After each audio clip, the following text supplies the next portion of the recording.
സൈക്കോളജിയിൽ ഏറ്റവും പ്രധാനപ്പെട്ട ഒരു തിയറിയിൽ ഒന്നാണ് എറിക്സൻ്റെ സൈക്കോ സോഷ്യൽ ഡെവലപ്മെൻ്റൽ തിയറി. അതായത് ഒരു സമൂഹത്തിൽ ഒരു കുഞ്ഞ് വളർന്നു വരുന്നത് തൊട്ട് അവസാനിക്കുന്ന നിമിഷം വരെ എന്തെല്ലാം സൈക്കോളജിക്കൽ മൂഡുകളിലൂടെയാണ് ഒരു കുഞ്ഞ് കടന്നു പോകുന്നത്, അല്ലെ ഒരു വ്യക്തി കടന്നു പോകുന്നത് എന്നാണ് എറിക്സൺ ഡോക്യുമെൻ്റ് ചെയ്തേക്കുന്നത്. അതായത് ഈ സ്റ്റേജുകളിലൂടെയാണ് ഒരു വ്യക്തി കടന്നു വരുന്നത്. കാരണം ഓരോ സ്റ്റേജ് എത്തുമ്പോഴും ആ കുഞ്ഞിന് അതിനോടനുബന്ധിച്ച ഒരു ക്യാരക്ടർ അല്ലെങ്കിൽ ഒരു സോഷ്യൽ സൈക്കോളജിക്കൽ ഡെവലപ്മെൻ്റ് ഉണ്ടാവും.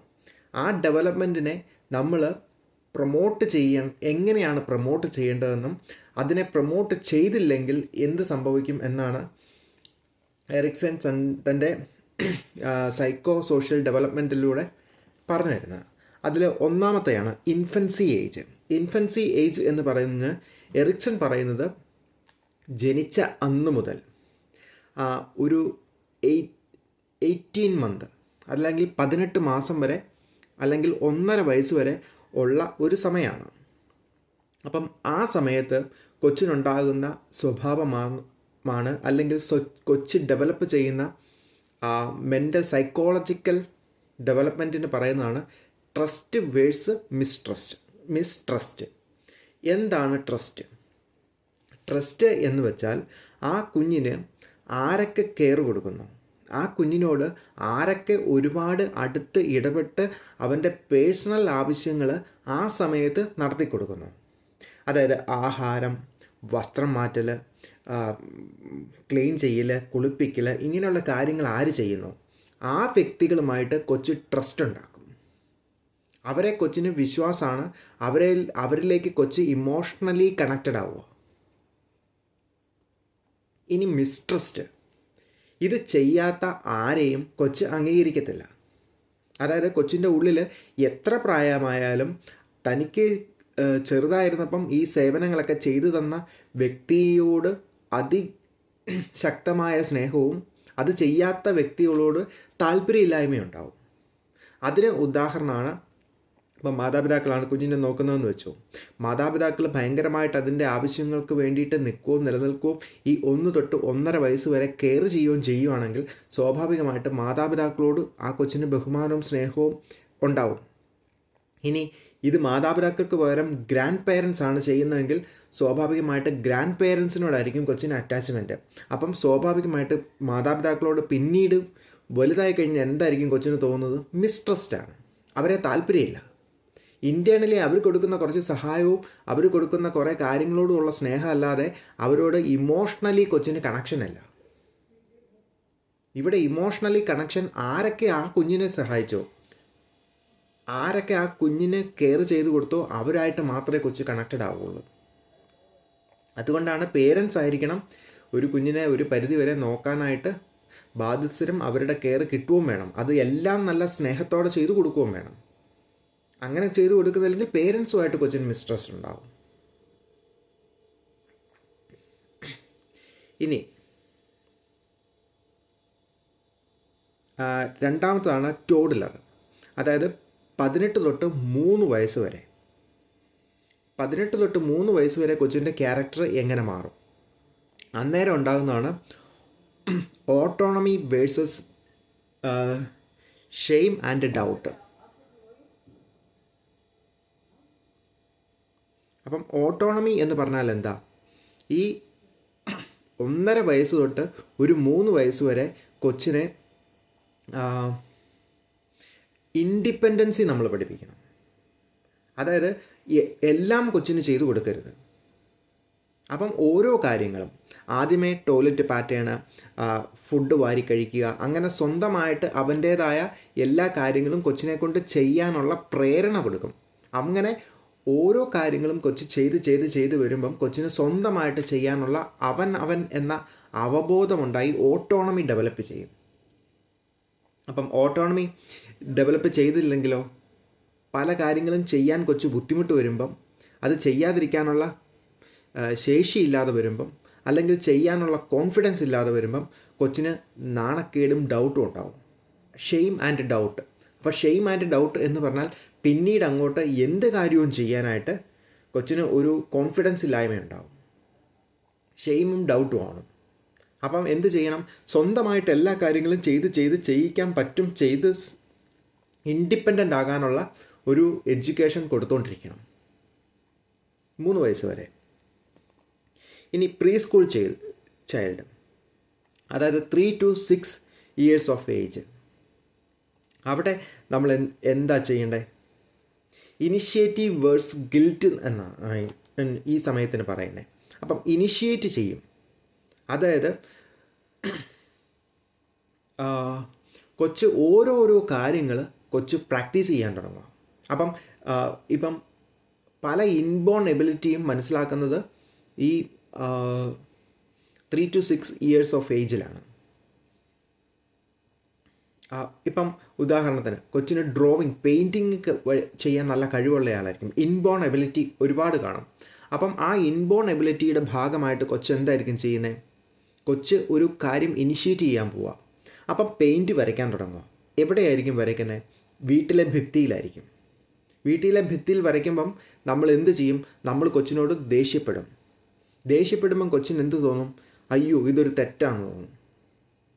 അപ്പോൾ കൊച്ചിന് ഗിൽറ്റി ഫീലിംഗ് ആണ്. അപ്പം കൊച്ചിന് ആ കഴിവുണ്ടെങ്കിൽ പോലും താൻ തെറ്റായ ഒരു കാര്യമാണ് ചെയ്യുന്നതെന്ന് തോന്നി മാതാപിതാക്കളാണ് വഴക്ക് പറഞ്ഞത്, അതുകൊണ്ട് അത് തെറ്റാണെന്ന് തോന്നി അവരത് ചെയ്യാതെ വരും.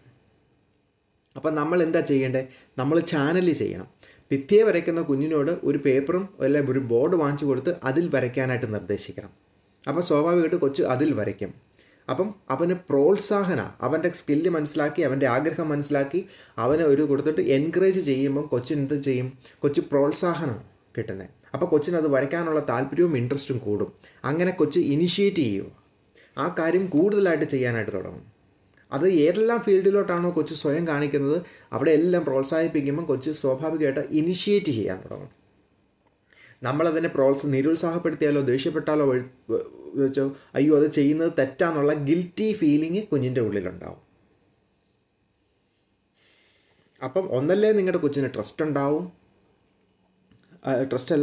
ഇനിഷ്യേറ്റ് ചെയ്യും, കാര്യങ്ങളെല്ലാം മുന്നിൽ കണ്ട് ചെയ്യാൻ തുടങ്ങും. ഇല്ലെങ്കിൽ നിങ്ങൾ ദേഷ്യപ്പെട്ടു എന്നൊരു കാര്യം കൊണ്ട് കൊച്ച് ഗിൽറ്റി ഫീലിംഗ് ഉണ്ടാവും. ഇത് ബഡ് വെറ്റിങ്ങിലും ഇങ്ങനെയൊക്കെ തന്നെയാണ്. ബഡ് വെറ്റിങ് ചെയ്യുമ്പോൾ കൊച്ചിനെ ദേഷ്യപ്പെടുവാണെങ്കിൽ എന്ത് ചെയ്യും? കൊച്ചിന് ഭയങ്കര ടോട്ടലർ ഏജിലുള്ള ബഡ് വെറ്റിങ്ങിന് ഗിൽറ്റി നാണക്കേടുണ്ടാവും. ഓട്ടോണമി വേഴ്സസ് ഷെയിമാണ്. അപ്പോൾ കൊച്ച് ബെഡ് വെറ്റിങ്ങിന് കളിയാക്കി കഴിഞ്ഞാൽ കൊച്ചിന് ഷെയിം ഉണ്ടാവും. അതുപോലെ ഇവിടെയും കളിയാക്കി കഴിഞ്ഞാൽ, വിഷമിപ്പിച്ച് കഴിഞ്ഞാൽ അതിനോടുള്ള താല്പര്യം പോകും. ഇൻബോൺ എബിലിറ്റിക്കാണ് അതിൻ്റെ കൊണ്ട് ദോഷം ഉണ്ടാകുന്നത്. പിന്നെ അടുത്തത് സ്കൂൾ ഏജ്, അതായത് 6 തൊട്ട് 12 വയസ്സ് വരെ. 6 തൊട്ട് 12 വയസ്സ് വരെ എന്ന് പറയുമ്പം ഇൻഡസ്ട്രി വേഴ്സ് ഇൻഫീരിയോറിറ്റി എന്ന് പറയും. അതായത് ഹ്യൂമൻ ലൈഫിൽ എപ്പോഴും കമ്പാരിസൺ ഉണ്ടാവും. അതായത് ബാക്കിയുള്ള വ്യക്തികളുമായിട്ട് തന്നെ താരതമ്യപ്പെടുത്താനുള്ളൊരു പ്രവണത സമൂഹത്തിൽ എല്ലാവർക്കും ഉണ്ട്. അപ്പം ഇൻഡസ്ട്രി വേഴ്സ് ഇൻഫീരിയോറിറ്റി എന്ന് പറയും. അപ്പം എന്താണോ ഒരു ഐഡിയൽ ക്യാരക്ടർ എന്ന് മാതാപിതാക്കളും സമൂഹവും കാണുന്നോ, ആ ക്യാരക്ടറിൽ അല്ലെങ്കിൽ ആ എബിലിറ്റിയിൽ കുഞ്ഞ് എത്തുന്നില്ലെങ്കിൽ നമ്മൾ സ്വാഭാവികമായിട്ട് ആ കൊച്ചിനോട് ദേഷ്യപ്പെടും, അല്ലെങ്കിൽ ആ കൊച്ചിനെ ബാക്കിയുള്ളവരുമായിട്ട് കമ്പയർ ചെയ്യും. അപ്പോൾ കമ്പയർ ചെയ്യുമ്പം കൊച്ചിന് എന്താ സംഭവിക്കുന്നത്? കൊച്ചിനുണ്ടാകാൻ പോകുന്നത് ഇൻഫീരിയോറിറ്റിയാണ്. അതായത് ഞാൻ അവരോളം കഴിവില്ലാത്തവനാണ്, അല്ലെങ്കിൽ എനിക്ക് അവരോളം ചെയ്യാനുള്ള ശേഷിയില്ല. അപ്പം അങ്ങനെ ചെയ്യാനുള്ള ശേഷിയില്ല എന്ന് മനസ്സിലാക്കി കൊച്ച് ഇൻഫീരിയോറിറ്റി കോംപ്ലക്സിലേക്ക് പോകും. അതായത് അവനിലേക്ക് തന്നെ ഒതുങ്ങുന്ന അവസ്ഥയിലേക്ക് വരും. അപ്പം നമ്മൾ എൻകറേജാണ് ചെയ്തിരുന്നെങ്കിലോ കുഴപ്പമില്ല, അവർ ആരെയും കമ്പയർ ചെയ്യാൻ അടുത്ത പ്രാവശ്യം മിടുക്കനായിട്ട് പഠിക്കും, ഉയരും എന്ന് പറഞ്ഞാൽ കൊച്ച് ഇൻഡസ്ട്രിയാണ് ഡെവലപ്പ് ചെയ്യുന്നത്. അതായത് പുതിയൊരു കാര്യം ചെയ്യാനുള്ള ശേഷി, അല്ലെങ്കിൽ ഒരു പുതിയ സിസ്റ്റം എസ്റ്റാബ്ലിഷ് ചെയ്ത് വീണ്ടും കുതിച്ചുയരാനുള്ള ഒരു ശേഷി കൊച്ചിനുണ്ടാവും. ഇൻഡസ്ട്രി എന്ന് പറയും. അപ്പം ഇൻഡസ്ട്രി ആണോ അല്ലെങ്കിൽ പുതിയൊരു കാര്യം സ്റ്റാർട്ട് ചെയ്ത് ബാക്കി ആരുമായിട്ട് എൻകറേജ് ചെയ്ത് സപ്പോർട്ട് ചെയ്ത് കൊച്ചിന് നിന്ന് കഴിഞ്ഞാൽ കൊച്ചിന് ഇൻഡസ്ട്രി ഡെവലപ്പ് ചെയ്യും.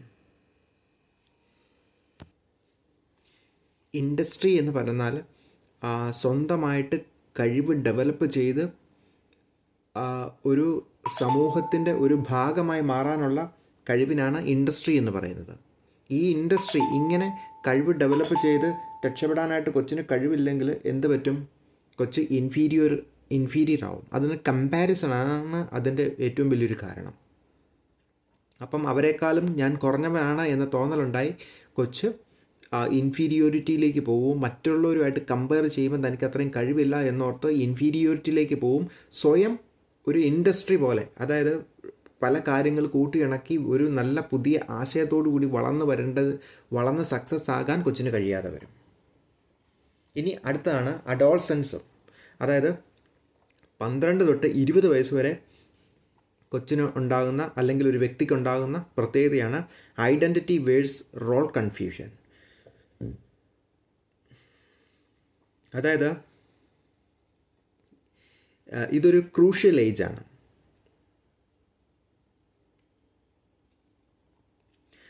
ഒരുപാട് കാര്യങ്ങൾ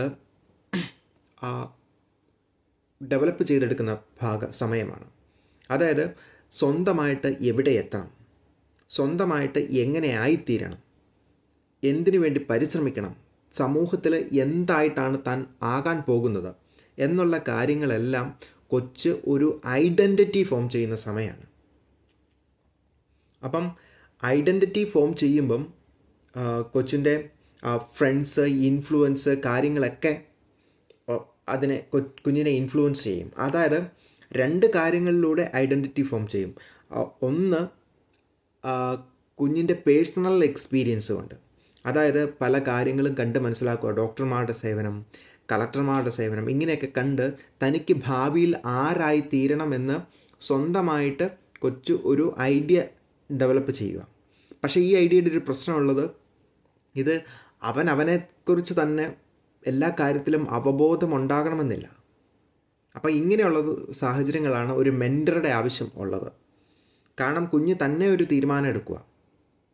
അപ്പം തന്നെ ഒരു തീരുമാനം എടുക്കുമ്പം അതിൽ ഫെയിലിയർ അവൻ്റെ ക്യാരക്ടറുമായിട്ട് അത് ഒത്തുപോകുന്നതാണോ, അതിലെ എല്ലാ ന്യൂനതകളും അല്ലെങ്കിൽ നെഗറ്റീവ് പോസിറ്റീവ് സൈഡുകളും കാണാതെ ആയിരിക്കും എടുക്കുന്നത്. അപ്പം ഐഡൻറ്റിറ്റിയിലേക്ക് ശ്രമിക്കുവാണ്.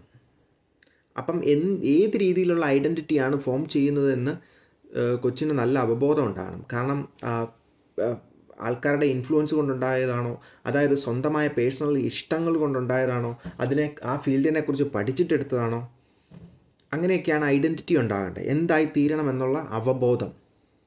ഇനി ഈ അവബോധം ഇല്ലേ, ആരൊക്കെയോ എന്തെങ്കിലും പറഞ്ഞതുകൊണ്ട് ചെയ്യുന്നതാണോ, അങ്ങനെയാണെങ്കിൽ റോൾ ഓഫ് കൺഫ്യൂഷനാണ്. അതായത് താൻ ഇത് തന്നെയാണോ എടുക്കണ്ടേ,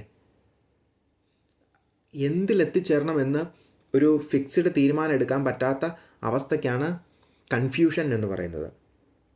അപ്പം ഒരു നല്ല പ്രോപ്പർ ഗൈഡൻസ്, ഒരു ഗുഡ് മെൻറ്റർ ഉണ്ടാകേണ്ട സമയമാണ്. അങ്ങനെ ഉണ്ടായില്ല എങ്കിൽ അല്ലെ പഠിക്കാൻ പോയ ഭാഗത്ത് കൊച്ചിന് താല്പര്യം ഇല്ലാതാവുമോ എന്തെങ്കിലും ചെയ്താൽ കൺഫ്യൂഷൻ ഉണ്ടാവും. ഇനി എന്ത് എന്നൊരു കൺഫ്യൂഷൻ ഉണ്ടാവും.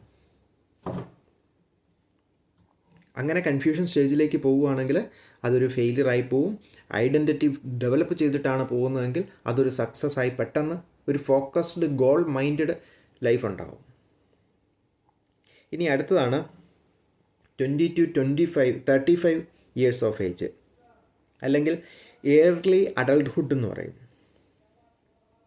ഈ ഏജിൽ കൂടുതൽ ശ്രമിക്കുന്നത് ഇൻറ്റിമസി വേഴ്സ് ഐസൊലേഷൻ ആണ്.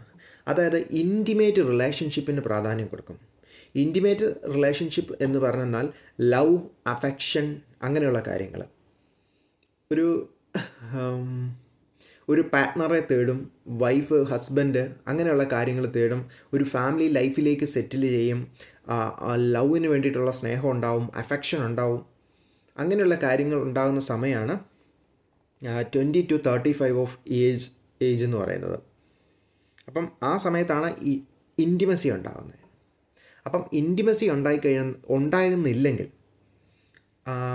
അതായത് ലവ്, അഫെക്ഷൻ അങ്ങനെയുള്ള കാര്യങ്ങൾ ഈ ഏജിൽ നടക്കുന്നില്ലെങ്കിൽ വ്യക്തി ഐസൊലേഷനിലേക്ക് പോകും. സമൂഹത്തിൽ ആർക്കും പിടികൊടുക്കാതെ എല്ലാവരിൽ നിന്ന് ഒറ്റപ്പെട്ട് തന്നെ മാറി നിന്ന് ആരോടും ഇടപെടാതെ മാറി നിന്ന് പോകും. ഇതാണ് ഐസൊലേഷൻ എന്ന് പറയുന്നത്. ഒന്നല്ലേ ഇൻറ്റിമസി ഡെവലപ്പ് ചെയ്യും, നല്ല വ്യക്തിബന്ധങ്ങളുണ്ടായി, നല്ല ഇൻറ്റിമേറ്റായ ഭാര്യാഭർത്തൃ ബന്ധം ഉണ്ടായി, അല്ലെ നല്ല ലവ് അഫെക്ഷൻ ഉണ്ടായി ഒരു പ്രോഗ്രസീവ് സക്സസ്സിലേക്ക് പോകും, ഒരു ഫാമിലിയായി മാറും. ഇല്ലെങ്കിൽ ഒറ്റപ്പെട്ട് കഴിയുന്ന ഒരു വ്യക്തിയായിട്ട് മാറും, ഐസൊലേറ്റഡ് ആയി പോകും. ഇതിലേതെങ്കിലും ഒന്നാണ് സംഭവിക്കുന്നത്. അപ്പം ഇതിൽ ഇൻറ്റിമസിയാണ് ഇതിനകത്ത് നല്ലത്. ഇൻറ്റിമസി നടക്കാതെ വരുമ്പോൾ ഉണ്ടാകുന്ന ഒരു നെഗറ്റീവ് സൈഡാണ് ഈ ഐസൊലേഷൻ എന്ന് പറയുന്നത്. എല്ലാത്തിലും അതെ, ഐഡൻറ്റിറ്റി നടക്കാതെ വരുമ്പോൾ ഉണ്ടാകുന്ന ഒരു നെഗറ്റീവ് സൈഡാണ് റോൾ ഓഫ് കൺഫ്യൂഷൻ. ഇനി അടുത്തതാണ് മിഡിൽ ഏജ്, അതായത് 35 to 45 ഇയേഴ്സ് ഓഫ് ഏജ്. ഇത് ജനറോസിറ്റി വിത്ത് സ്റ്റാഗ്നേഷൻ വേഴ്സസ് സ്റ്റാഗ്നേഷൻ, അതാണ് അതിൻ്റെ അർത്ഥം. ജനറോസിറ്റി എന്ന് പറയുന്നാൽ ഇതിന് മുമ്പുള്ളായിരുന്ന പീരീഡിൽ നമ്മൾ ഇൻറ്റിമസിയാണ് സെർച്ച് ചെയ്തുകൊണ്ടിരുന്നത്. ഭാര്യ-ഭർത്തൃ ബന്ധം, കുടുംബ ബന്ധം, അങ്ങനെയുള്ള കാര്യങ്ങൾ, സെക്ഷുവൽ പാർട്ട്ണർ, ലൈഫ് പാർട്ട്ണർ, ഇങ്ങനെയുള്ള കാര്യങ്ങളാണ് നമ്മൾ ചെയ്തുകൊണ്ടിരിക്കുന്നതെങ്കിൽ ഈ സ്റ്റേജിലേക്ക് വരുമ്പം 35 to 65 നമ്മൾ ഈ ഇൻറ്റിമസിയേക്കാൾ കൂടുതൽ പ്രാധാന്യം നമ്മൾ കൊടുക്കാൻ പോകുന്ന ജനറോസിറ്റിക്ക്. ജനറോസിറ്റി എന്ന് പറഞ്ഞാൽ ഒരു ഫാമിലി ഡെവലപ്പ് ചെയ്യേണ്ട ആവശ്യം. അതായത് ഫാമിലി ഡെവലപ്പ് ചെയ്യുക എന്ന് പറയുമ്പം അയാളുടെ പേഴ്സണലായ ഇൻറ്റിമസീനെ എല്ലാം അങ്ങ് മറന്നിട്ട് കുടുംബത്തിൻ്റെ ഭദ്രതയ്ക്ക് വേണ്ടിയിട്ട് നിലകൊള്ളാൻ തീരുമാനിക്കുക. കാരണം പുള്ളിക്ക് തൻ്റെ ജീവിതത്തേക്കാൾ പ്രാധാന്യം മറ്റു പലരുടെ ജീവിതങ്ങൾക്ക് കൊടുക്കുക. ഭാര്യയുടെ ജീവിതത്തിന്, കുഞ്ഞിൻ്റെ ജീവിതത്തിന്, കുഞ്ഞുങ്ങളുടെ വളർച്ചയ്ക്ക്, ഫാമിലിയുടെ കെട്ടുറപ്പിന്. ഇങ്ങനെയുള്ള സമയത്താണ് നമുക്ക് ഫിനാൻഷ്യൽ പ്രശ്നങ്ങൾ ഉണ്ടാകുന്നത്. അപ്പം ഫിനാൻഷ്യൽ സ്റ്റാറ്റസിന് എല്ലാവരേക്കാൾ കൂടുതൽ പ്രാധാന്യം കൊടുക്കും. അതുകൊണ്ട് നാട് വിട്ടും വീട് വിട്ടും ഒക്കെ പോവും. കാരണം ഒരുമിച്ചിരിക്കുക എന്നതിനേക്കാൾ ഉപരിയായിട്ട് അധ്വാനിച്ച് സമ്പത്തുണ്ടാക്കി കുടുംബം പോറ്റുക എന്ന് പറയുന്ന ആശയത്തിലേക്ക് വരും. ജനറോസിറ്റി എന്ന് പറയും. അതായത് ആൾ ജനറസ് ആവും. തൻ്റെ ജീവിതത്തേക്കാൾ പ്രാധാന്യം ബാക്കിയുള്ളവരുടെ കുഞ്ഞുങ്ങളുടെയും ഒക്കെ ജീവിതത്തിന് കൊടുക്കുക എന്ന് പറയുന്ന ആ ജനറോസിറ്റി എന്ന് പറയുന്ന സംഭവം വരും. അപ്പം അങ്ങനെ സംഭവിക്കുന്നില്ല എങ്കിൽ സ്റ്റാഗ്നേഷൻ എന്ന് പറയും.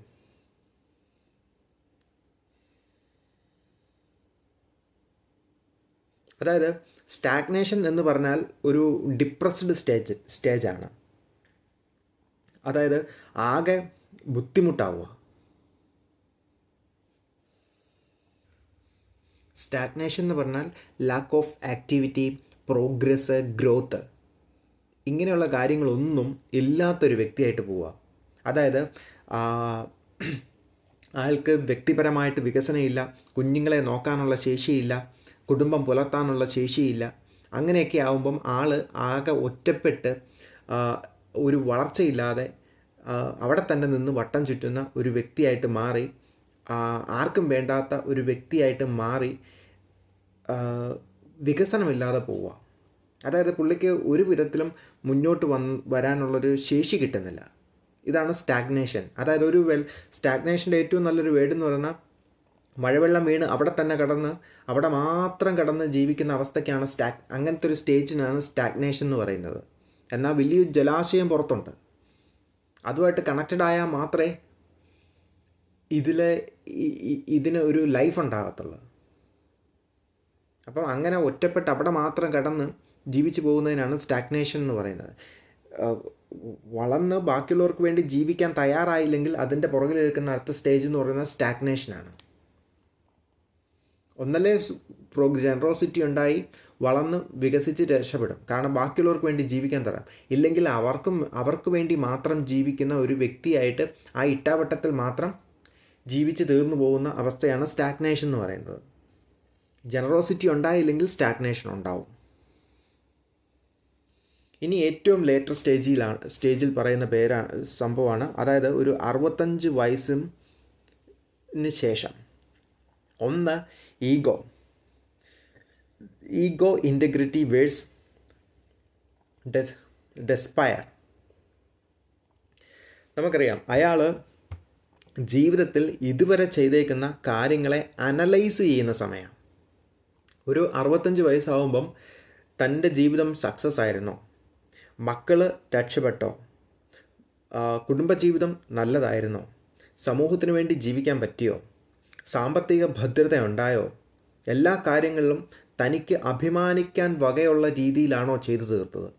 ഇതുപോലുള്ള കാര്യങ്ങളെല്ലാം സക്സസ് ആണ് പുള്ളി ചെയ്തതെങ്കിൽ പുള്ളിക്കുണ്ടാകാൻ പോകുന്ന വികാരമാണ് ഈഗോ ഇൻറ്റഗ്രിറ്റി. അതായത് അവർ വളരെ ആക്റ്റീവായിരിക്കും, വളരെ സന്തുഷ്ടരായിരിക്കും. അതായത് എൻഡ് സ്റ്റേജ് ഓഫ് ലൈഫാണ്. വളരെ കോൺഫിഡൻ്റായിട്ട് ആത്മവിശ്വാസത്തോടു കൂടി മരിച്ച് ലോകം വിട്ടുപോകും. ഇനി അല്ലെങ്കിൽ അവർക്ക് ഭയങ്കര നിരാശയായിരിക്കും. കാരണം അവരെ കൊണ്ട് ആർക്കും ഒരു ഗുണമുണ്ടായില്ല, അവർക്ക് തന്നെ സുഖമുണ്ടായില്ല, അവരുടെ കുടുംബ ബന്ധങ്ങളിൽ സുഖമുണ്ടായില്ല, ആർക്കും സക്സസ് ആയില്ല, മക്കൾ രക്ഷപ്പെട്ടില്ല. ഇതെല്ലാം കണ്ട് ഇതിൻ്റെ എല്ലാം വേദനയോടുകൂടി ഏറ്റവും ദുരിതകരമായ ഒരു ഡെസ്പയർ എൻഡിലേക്ക് പോകും. മറ്റവർ വളരെ അഭിമാനത്തോടു കൂടി ഈഗോ സെൻറ്റേർഡ് ആയിട്ട് വളരെ സന്തോഷത്തോടു കൂടി മരിച്ചു പോയെങ്കിൽ ഇവർ വളരെ ഡിപ്രസ്ഡ് ആയിട്ട് മരിച്ചു. ഒന്നല്ലെങ്കിൽ നിൻ്റെ മരണം ഈ ഈഗോ സെൻറ്റേർഡ് ആയിരിക്കും, എല്ലാം ചെയ്തു തീർത്തു എന്ന സന്തോഷത്തോടെ ആയിരിക്കും മരിക്കുന്നത്, ഇല്ലെങ്കിൽ എങ്ങും എത്തിയില്ല എന്നുള്ള പരാജയ ബോധത്തോടു കൂടിയായിരിക്കും മരിക്കുന്നത്. ഇതാണ് എറിക്സൻ്റെ സൈക്കോ സോഷ്യൽ ബിഹേവിയർ എന്ന് പറയുന്നത്. 8 സ്റ്റേജാണ്. Okay, thank U.